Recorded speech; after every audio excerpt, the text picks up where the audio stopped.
A day in my life as a titang ina na mayroong 3 estudyante. Happy Tuesday everyone! This is our morning routine. Ayun na nga, nagising ako ng 4 kasi napakaingay ng alarm clock ng mga bata. Abot hanggang 2nd floor. Sa sala kasi sila natulog kasi napagod na umakyat kasi nga nakatulog sila after school kahapon. Halos 20 minutes yung nagre-ring yung alarm clock nila pero wala man lang kahit isa ang nagising. Kaya video call ko na agad. At ayun, isa-isa na silang naliligo tapos bumaba na ako dahil alas 5 na at magluluto pa tayo ng pang-umagahan. At kaya ito ang napili kong lutuin. At natapos na nga silang naligo kaya nagbihis na yung mga girls.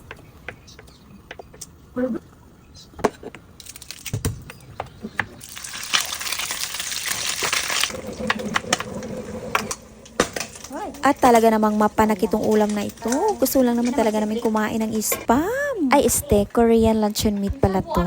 At nagsisihan pa talaga itong dalawang ito kung sino ang naghugas ng kanilang lunchbox. Kasi nga oily pa. At sila yung inatasan ko na talaga na maghugas ng kanilang mga lunchboxes para naman matuto sila no. Siguro hindi na ayos pagkahugas kahapon kasi nga pagod na ang on. Sabi ko, hala, hugasan nyo ulit. Tapos punasan nyo ng tissue. At nandito na naman tayo ang walang kamatayang fried rice. So yun na nga, nag-initiate na isang dalaga ko dito na siya na lang mag-prepare ng kanilang mga baunan. Kasi sinabi ko sa kanila, good for 1 week na yung assistance availability ko. Tama ba? Or hanggang sa matuto sila mag-manage ng kanilang time. Kasi na-observe ko talaga na paupo-upo. Mas maraming upo kaysa galaw. At saka parang hindi naman tumitingin sa orasan ng mga batang to. Hindi pa sila time conscious. So ako ang nais-stress kasi nga baka dumating na yung sundo nila tapos maiwanan pa sila. At naluto na nga yung chicken pastel natin. Ito yung magiging baon nila. And of course, hindi nakaligtas ang ating yaw-yaw dyan kasi nga morning flavor. Morning flavor? Oo, para mabilis kumilos. Unsa na siya? Patilawas ako. Patilawas ako ta. Ako saan? Pinagawa ko gidayon mo. Ilaw ako ba? Ilaw sa ako, niya nabutang Kanina lang ako. Manday ka chawlin. di ko. Ay, kanina lang ako. Lami siya, mura siya mango. Ang gabi. Mango na Ay, good niya ako ata. Kuha dito kantan, drinks. Nabutang naman. Sige, hindi na Umay man ay butang nga dre sa ulam. But nga ako, tama. Like, duha lang ka peach. Ang drinks lang to, sa gilid lang ako butang sa bag. Dre lang eh. Ayaw! Sa gilid lang sa bag na ko butang. Nalagyan na ito ko dyan eh. Isa lang. Tama na lang tulo eh. Isa lang. Nakalang akwa at akwa eh. Tulo raman na tulot pati ka dyan. Tulo to na may tananta. Magnuin mo na tantan. Gani! 100%. Nalara ako. Ikaw, upaw. Pikil ball. Pikil hit. Hindi mo ako kakaubro ko ulit. Healthy kayo Sa na. dili ko ko kaka. Kauno na ito. Tan ang lagi bago ka mang-judge. Duha. Tamo, pagod kayo na humitan. That's milk. Sambutan. Pila ko po. Ano na, chocolate? Ako Patay ka mo? Patay ka mo? Tanong sa ni oras, o pagka nakasagod og kaon. Nasa na. Diyo, ayun na, chocolate yan. Pwede pa man ako baon. O, diba, umaga pa lang, hindi na magkasundo. Ito na nga, ito na yung itsura ng kanilang mga baon. Nilagyan ko na lang ng broccoli at saka koli kasi para meron namang green.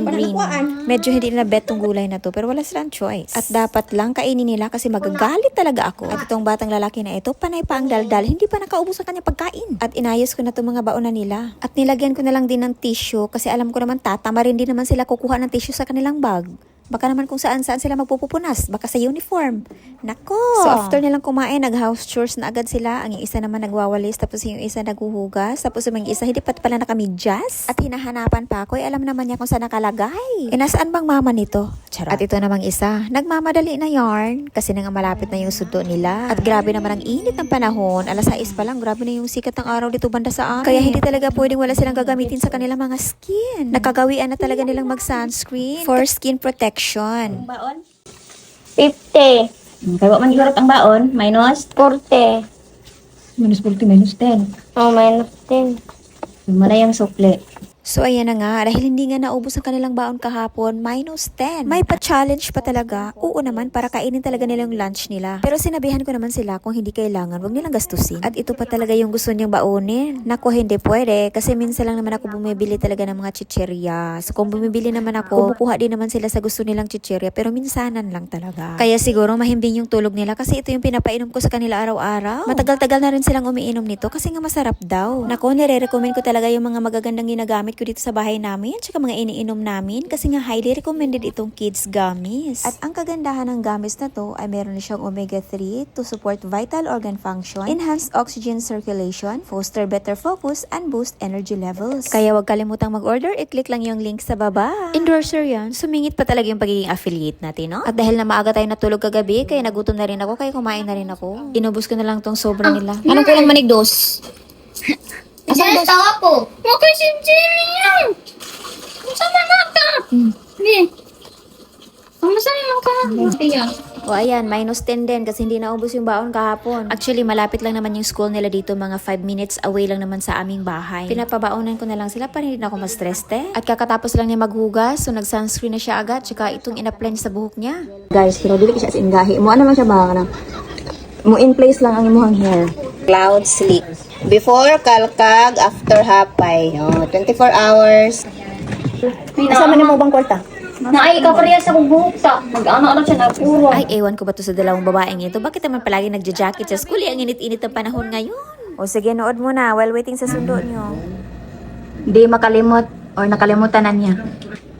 Tan, asa mo bag? Hindi na ta. Ano kay tubig? Oo lang. Envelope, itapad na sa bag. Kilala kayo. Jolie, pag-ibig. Good morning, Marisa. Bakwit. Nakoy na bulan. Kunit. Ay na ba? Ay, salamat. Akalakaw na sila. Makahunat ako anig panglimpyo. Manilig sa tao. Salamat kayo sa imong pagtanaw.